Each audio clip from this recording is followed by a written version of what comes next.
Welcome to the Deep Dive. We take sources, lots of them, and pull out the really key bits of knowledge and insight for you. Just distilling it down. Exactly. And today, wow, we're diving into something fascinating about us humans. Yeah. Narcissism, but also the power of empathy, which often lies dormant. Right. Our mission here is to understand why self-absorption is, well, so common, how it shows up. And maybe most importantly, how we can actually channel our own self-love into something more like better connections, even social power. That transformation piece is key. Definitely.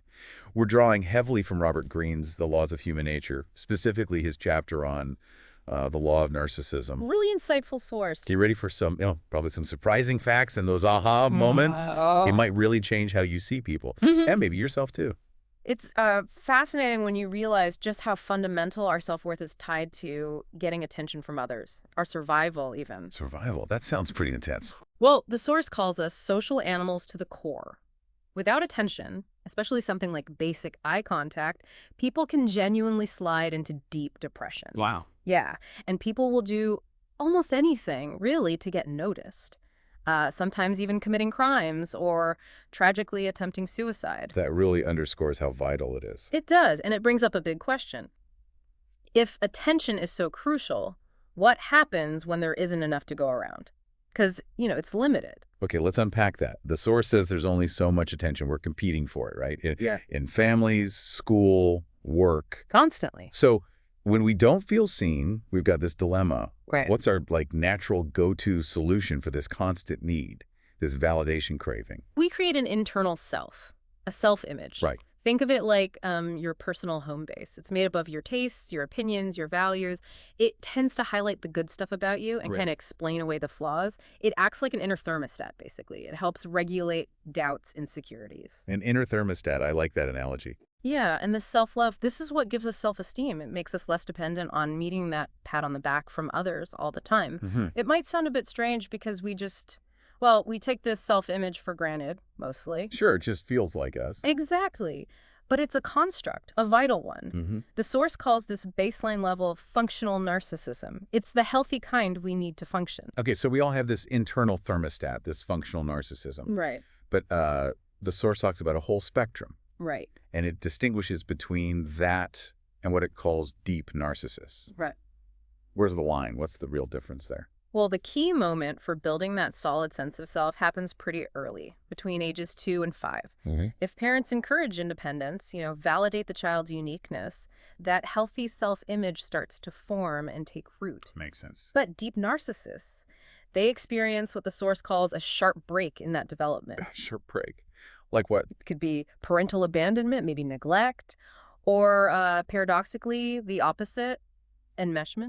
Enmeshment. Yeah, like over-involved parents, suffocating attention that doesn't let the child really become their own person. Ah, okay. So either too little or the wrong kind of attention. Precisely. And the result is they end up with no self to retreat to.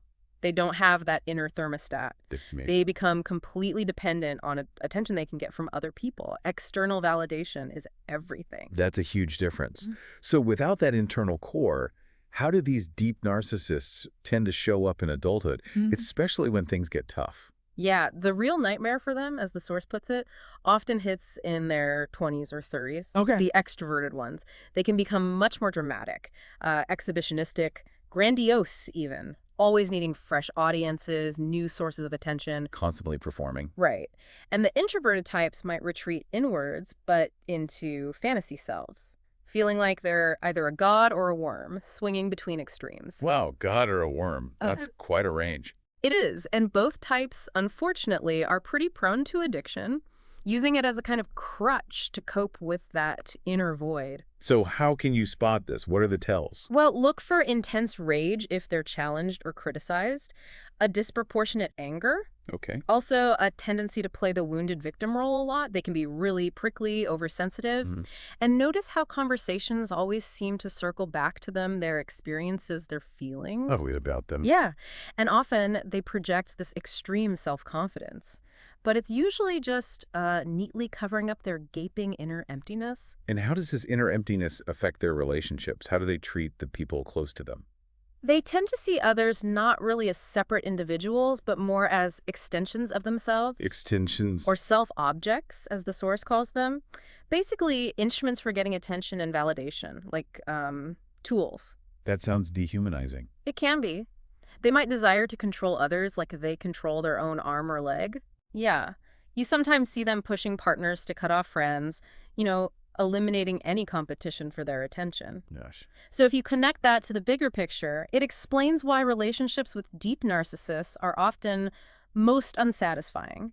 Getting tangled up with one, getting enmeshed, can be a total nightmare to disengage from. Okay, that paints a pretty clear and frankly sobering picture. It does. And so the source suggests a kind of threefold task for us if we want to understand human nature better. All right, what's the first part? First, we really have to fully understand the phenomenon of the deep narcissist, even though they're a minority. They can inflict an unusual amount of harm. So we need to learn to spot these toxic types, the ones who stir up drama and manipulate. Recognizing the patterns. Exactly. Second, and this is maybe harder, we have to be honest about our own nature. Meaning? Acknowledging that, well, we are all narcissists to some degree. We're all somewhere on that spectrum of self-absorption. It's a tough pill to swallow for some, maybe. It can be. But denying it, the source argues, makes it impossible for us to transform ourselves. You can't fix what you don't acknowledge. Right. Okay, so understand deep narcissists. Be honest about our own tendencies. What does this lead to? What's the goal? The most important task, the third one, is to make the transformation into the healthy narcissist. The healthy narcissist. What does that look like? Is it just less intense functional narcissism? It's more than that. Healthy narcissists have a stronger, even more resilient sense of self. They've integrated their flaws. They can accept them, even laugh at themselves sometimes. Okay, so less fragile. Much less fragile. They don't need as much external validation because they have a stronger core. And what does that allow them to do? Well, from that stronger inner position, they can genuinely turn their attention outward. Oh. Either into their work, they can become great artists, creators, and inventors, or toward people, developing empathic powers, really connecting. Empathy. That seems like the crucial counterpoint here. It absolutely is. And it's especially vital now. Studies are showing this gradual increase in self-absorption narcissism levels in young people since the late 70s. Right, I've heard about that. With a much sharper spike since 2000. Technology, less face-to-face interaction, they're likely big factors. So we're becoming more self-absorbed as a society. The trend seems to point that way, which makes developing empathy even more important. And empathy, like any skill, comes through the quality of attention we choose to give. Quality of attention. Growth. Okay. Let's make this more concrete. The source uses some powerful examples. It does. Really helps illustrate the types. Let's start with the complete control narcissist. Yeah. The example given is Joseph Stalin. Now, he was apparently quite charming. He could be, yes. He was known for making people feel important, noticed, even being entertaining. So how did he use that? What was really going on under the charm? Well, here's the chilling part. He used his sensitivity because he was sensitive to others' moods, not to connect, but to probe people's feelings and thoughts. So what end? To discover weaknesses to play on, to manipulate them better. Wow. Using sensitivity as a weapon. Exactly. He could mimic empathy. He could feel a sort of camaraderie in the moment, but afterwards, he'd consciously control and stifle its blossoming into anything real or deeper. So it was all calculated. Very calculated. He'd lure people in with attention, make them feel special, then create an inevitable coldness, that pullback. The source calls that the classic push and pull of the coquette. Precisely. Drawing you in, then pushing you away just enough to keep you hooked and seeking approval. And as he got more powerful, he resented even having to play that charm game. He turned viciously on former friends, like Sergei Kirov. What happened there? Kirov became very popular, maybe more popular than Stalin at a party congress. Stalin likely had him assassinated because Kirov inadvertently showed Stalin wasn't the center of everyone's universe. Good grief. That's extreme insecurity. Absolutely. And his control issues were immense. Micromanaging tiny details like the size and shape of bayonets during the war. Really? Bayonets? Yeah. Or forcing his top officials, his lieutenants, to perform embarrassing dances at these late-night parties he threw. Total humiliation and control. He was a puppet master. You mentioned this isn't just historical figures. This type can show up as bosses, CEOs, political figures. Yes. Positions of power often attract this type. So how can we, recognize this potentially dangerous pattern in someone today? Look for that pattern.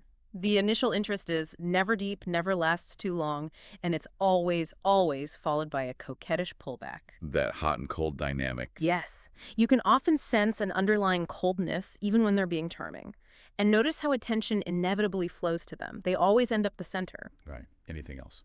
Check their past. Often you'll find no single deep and intimate relationship, maybe just a string of superficial ones or ones that ended badly.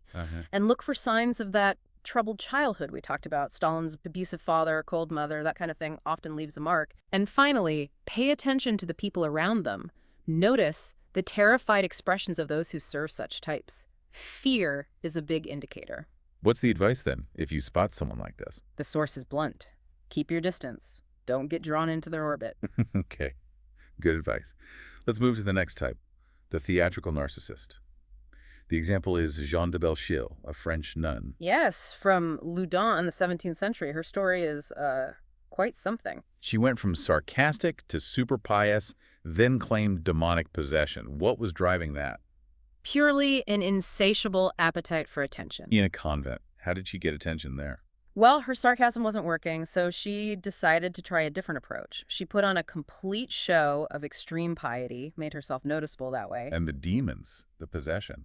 Her dreams about the priest, Grandier, who was later accused of bewitching the nuns, were likely a mix of fabrication and autosuggestion. She basically willed herself into it. And then she devoured books on demonology. Learned all the symptoms. She gave herself all of the most dramatic traits so she could be the star. The star of the exorcisms. Exactly. The star of the public spectacle. She even went further than all others in her degradation and lewd behavior during the exorcisms to get more attention. That's intense dedication to getting noticed. Absolutely. Even after Grandier was executed, she wouldn't let the demons go. She sensed her new exorcist, Father Cyran, wanted the glory of saving her, so she played into that. So she kept the performance going. What about the stigmata, the miracles? Likely faked, the fragrant oil, the marks on her skin, possibly etched with acid, or even just a fingernail, maybe using herbs for scent, all part of the show. And she wanted to go on tour. Yes. Eventually, she wanted a European tour to display her supposed miracles. It just reveals her true appetite for attention. It never stopped. So how do we spot this theatrical type today? They might not be claiming possession, presumably. Right. This type is a master of disguise. Because they lack that solid inner self, they can play many parts very convincingly. So what's the disguise covering? They disguise their need for attention through various dramatic devices. Often they make a big show of being highly moral and altruistic, or they might revel in their status as a victim. Lots of drama around their suffering. Oh, the professional victim. Could be. But the key thing is, whatever role they're playing, the focus always seems to be on them. Got it. Any other clues? Notice the continual drama that seems to follow them and the theatrical quality of their gestures, their emotions. It often feels a bit performed. Like watching a play unfold. Sort of, yeah. The advice here, do not let yourself become collateral damage in their drama. Don't get sucked into their performance. Okay, avoid the supporting roles. Now, the narcissistic couple, example.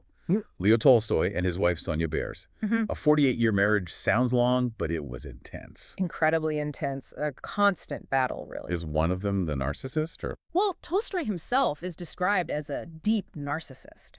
Remember, his mother died when he was 2, left that giant hole. Right. He often behaved recklessly, felt continually disgusted with himself, had that fragmented self he poured into his novels. Okay, so him. What about Sonia? She also rated high on the self-absorption scale.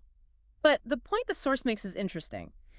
A relationship itself can become deeply narcissistic. The relationship itself. How? When there's a profound lack of empathy on both sides, partners just retreat deeper and deeper into their own defensive positions. They stop seeing each other. And their different backgrounds didn't help. No, their values clashed massively. Sonia had a conventional upbringing, valued society, stability.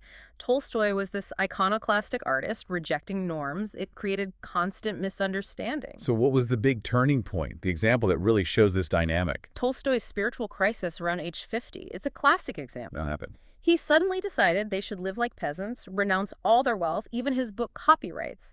And he demanded Sonia join him. How did she react? Predictably, she resisted. It went against everything she valued. He then accused her of being evil and materialistic. And she saw him as a rank hypocrite, preaching poverty while still living relatively comfortably. So zero empathy on either side. Exactly. The source points out Tolstoy could have clearly foreseen her reaction if he just considered her values, her needs. Or she could have seen a man who was clearly unhappy with himself and maybe responded differently. Instead, it became a destructive cycle. A terrible cycle. He'd push her buttons, provoke her. She'd react desperately, often dramatically. Then he'd feel remorse, pull back. Until the next time. That sounds exhausting. How did it end? He actually fled the estate at age 82, couldn't take it anymore, died shortly after, and Sonia's reported final words about it were chillingly, I killed him. Wow. That's heavy. So the takeaway for us from this couple? It really highlights the absolute necessity of trying to understand the value system of the other person. Which is always different from ours, right? Yeah. Inevitably different, as the source says. Largely formed in early childhood. It's not about agreeing, but about understanding their perspective. And if you could do that, you can potentially soften the other one up and invite his or her empathy as well. It's about consciously trying to change the dynamic itself, not just winning the argument. break the cycle. Yeah. Okay. Finally, the positive example. The healthy narcissist. Yes. The ideal we can aim for. Embodied by the explorer, Sir Ernest Shackleton. His rescue mission in Antarctica is legendary. How did his leadership show that transformed self-love, that empathy? For Shackleton, trapped with his crew after their ship, the Endurance, was crushed by ice, everything depended on the morale of the men. Their mental state. Yes. He knew their attitude was the most important factor of all, more than supplies, more than the weather even. So what did he do? He had to masterfully hide his own fears and doubts. He had to infect the crew with his confidence and optimism, mostly through nonverbal cues, his posture, his tone, his energy. Projecting strength. Constantly. And he divided his attention skillfully. He monitored the group as a whole, listening to their chatter, watching for mood shifts, even how much they were swearing. Really? Swearing, yeah, as an indicator of tension.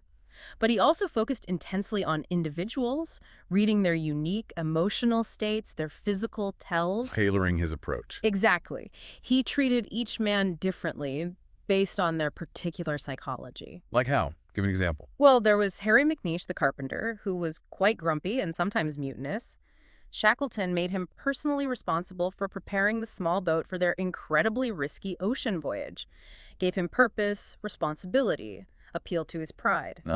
Or, when one man seemed down, instead of calling him out, Shackleton ordered hot milk for everyone, a small comfort that lifted spirits generally but spared that one man any embarrassment. Subtle, supportive. That sounds like really advanced empathy skills in action. It absolutely was. He basically honed all 4 components of the empathic skill set the source outlines. Okay, break those down for us. What are they? First, the empathic attitude. This is the foundation. Shackleton approached his crew assuming he needed to constantly understand their shifting moods. He let go of snap judgments. Being open. Yes, being more than ready to be surprised.